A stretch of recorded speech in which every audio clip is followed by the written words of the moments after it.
Dinikahi Berondong Part 25. Aisyah tengah menekuni selembar kertas putih yang bertuliskan hasil pemeriksaan yang dilakukannya secara diam-diam. Sekedar cek kondisi rahimnya, diam-diam Aisyah cemas dengan kesehatan yang dialaminya.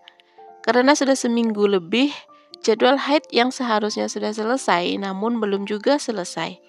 Dia terus saja mengeluarkan darah dari bagian intinya. Khawatir memiliki penyakit yang mengerikan dan nantinya akan membuat sekeluarga merasa khawatir. Maka Aisyah memutuskan untuk tidak memberitahukan kepada keluarga jika dia pergi cek kesehatan sendiri. Mendengar suara langkah kaki dari arah luar dan sedang menuju kamarnya, Aisyah buru-buru menyimpan kembali kertas yang sudah ada di tangannya. Benar saja, saat Aisyah selesai menyimpan kertas, hasil pemeriksaannya, Bram membuka pintu kamar.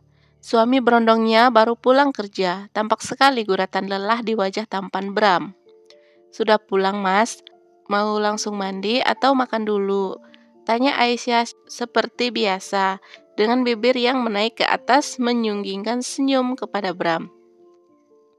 Wajah Bram seketika itu membalas senyuman manis dari Aisyah. Bram belum menjawab pertanyaan dari Aisyah. Dia melangkah mendekati istrinya di dekat meja rias. "Aku sangat lelah, sayang," ucap Bram dengan lirih. Dia meletakkan tas berisi laptopnya di meja rias Aisyah. Dengan sigap, Aisyah langsung membantu Bram membuka blazernya. Karena merasa sangat lelah dan gerah, maka Bram memutuskan akan langsung mandi saja. Dia pun langsung membuka kancing baju kemejanya. Aisyah memperhatikan dan meminta kemeja itu setelah selesai dibuka. Dengan hati-hati, Aisyah bertanya kepada Bram. Tidak biasanya Bram datang dengan wajah lelah seperti ini. Apa pekerjaan di kantor sedang menumpuk atau di kantor sedang ada masalah? Aisyah sedang mencari cara untuk bertanya dengan halus agar suaminya tidak merasa tersinggung. Sejak keanehan yang terjadi pada diri Aisyah, Bram juga aneh di mata Aisyah. Terkadang Bram mendadak ingin ini dan ingin itu. Makanan yang biasa tidak disentuh, kali ini dia selalu bersemangat untuk memakannya. "Kenapa, Mas? Apa ada masalah?" Bram menggeleng dengan kaki terus melangkah menuju kamar mandi. "Ya sudah, aku buatin kamu teh hangat ya, Mas," ucap Aisyah yang pergi ke dapur. Kebetulan kondisi dapur sedang berantakan karena Umi hari ini membuat nasi kotak untuk para murid-muridnya. Kebetulan akan diadakan acara nanti malam di Ponpes. Seperti biasa, masalah konsumsi ditanggung oleh pemilik, yaitu Ustadz Safik. Aisyah tentu tidak perlu repot melakukan pekerjaan itu karena di rumahnya sekarang sudah ada 3 chef. Umi sudah biasa menyewa jasa chef untuk memudahkan tugasnya di dapur. Buat yang khusus masak nasi, ada chefnya. Ada juga yang masak lauk beserta sayur mayur. Dan satu lagi, khusus buatkan minuman juga sudah ada. Tentunya mereka semua membawa asistennya masing-masing. Jadi dapur kali ini rada ramai. Tidak seperti biasa yang sepi, paling ada Mbok Jumi. Aisyah menyapa sekedar saja. Dia melanjutkan tujuannya yang hendak membuat teh. Setelah menyiapkan teh beserta gulanya sedikit, Aisyah pun langsung menyiramkan air panas ke dalam gelas. Aroma wangi khas teh dan bunga melati pun keluar dari asap yang mengepul. Aisyah membawanya ke kamar. "Semoga saja Mas Bram sudah selesai mandinya," gumam Aisyah saat sampai di depan pintu. Perlahan dia mendorong pintu yang memang tidak dikunci. Aisyah mulai mengedarkan pandangannya. Benar saja, Bram sedang merebahkan diri di atas peraduan yang rapi dan empuk. Aisyah mendekat dan meletakkan gelas berisi teh buatannya di atas nakas. Bram membenarkan posisinya dan duduk bersandar di kepala ranjang. Sedang Aisyah juga ikut duduk di tepian ranjang. "Mas, mau langsung makan?" tanya Aisyah berbasa-basi. Dan Bram langsung menatapnya dalam. Hati Aisyah sudah berdebar. Biasanya jika Bram bertingkah seperti ini, pasti dia tengah galau. Beri aku transfer energi sekarang, please," pintanya dengan menatap dalam Aisyah. Jika diingat-ingat, sudah lama rasanya Aisyah dan Bram tidak melakukannya. Bukan karena sengaja atau tidak mau melakukannya, karena Bram juga kebetulan minggu-minggu terakhir ini sedang terlalu sibuk. Dan Aisyah juga lupa bercerita jika dirinya haid tidak berkesudahan. Sudah hari ke-15 tapi masih saja berlangsung. Sebenarnya Aisyah juga tadi saat Bram pulang sedang akan membaca hasil pemeriksaan yang dilakukannya secara diam-diam. Aisyah juga ketar-ketir dengan kondisi kesehatannya. Nggak lucu kan, di saat lagi semangat-semangatnya ngejar target nyetak kecebongnya Bram, malah divonis penyakit yang berbahaya dan mematikan. Tapi mas, sekedarnya aja ya, aku masih belum bersih soalnya. Aisyah akhirnya jujur. Meskipun selama ini dia selalu jujur, hanya minggu-minggu terakhir ini saja dia dan Bram melupakan aktivitas mengasihkan itu karena sedang sama-sama sibuk saja. Kedua alis Bram mengernyit, tatapannya berubah panik, bukan lagi menuntut haknya. Sayang, sejak kapan? Sejak pas yang pagi-pagi itu, sampai sekarang? Ya Allah, kenapa kamu kok santai banget sih, Ai? Aku cemas loh, kita periksa sekarang ya. Bram sampai beranjak dari posisi duduknya. Aisyah langsung menarik tangan Bram. Aku juga deg-degan mas, kondisi aku tuh kok semakin buruk aja ya mas.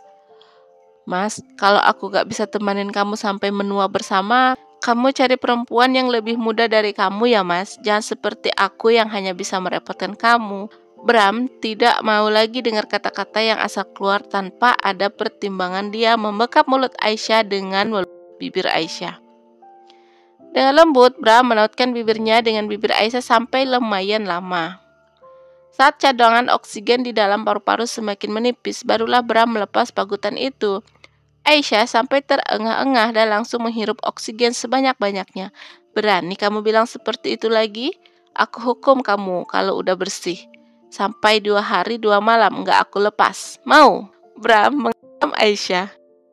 Anehnya, Aisyah bukan takut, malah tergelak, lalu mencubit perut kata kotak milik Bram. Nakal kamu ya mas, emang bisa sampai 2 hari 2 malam?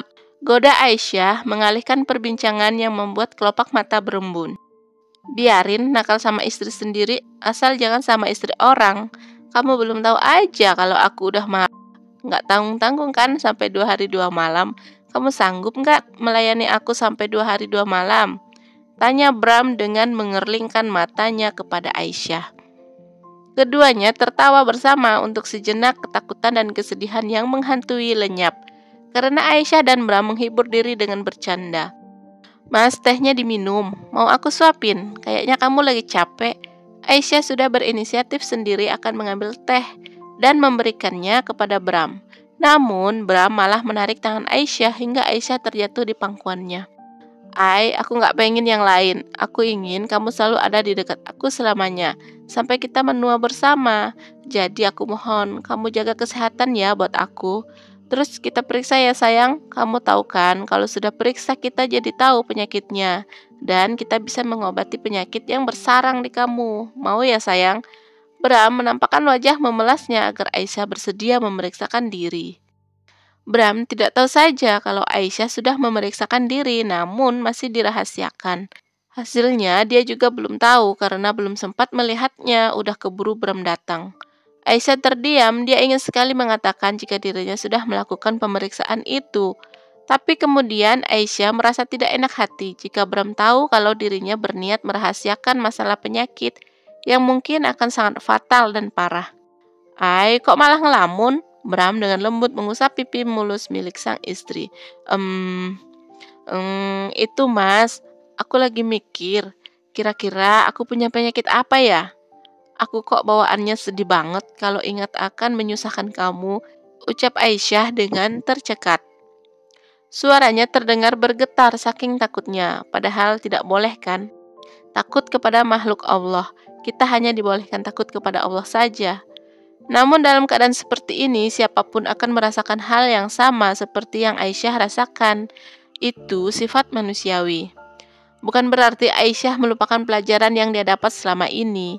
Dia hanya sedang dilanda rasa takut. Aisyah paham betul apa hukumnya menakuti sesuatu melebihi takutnya kepada Allah yang Maha Pencipta segala-galanya.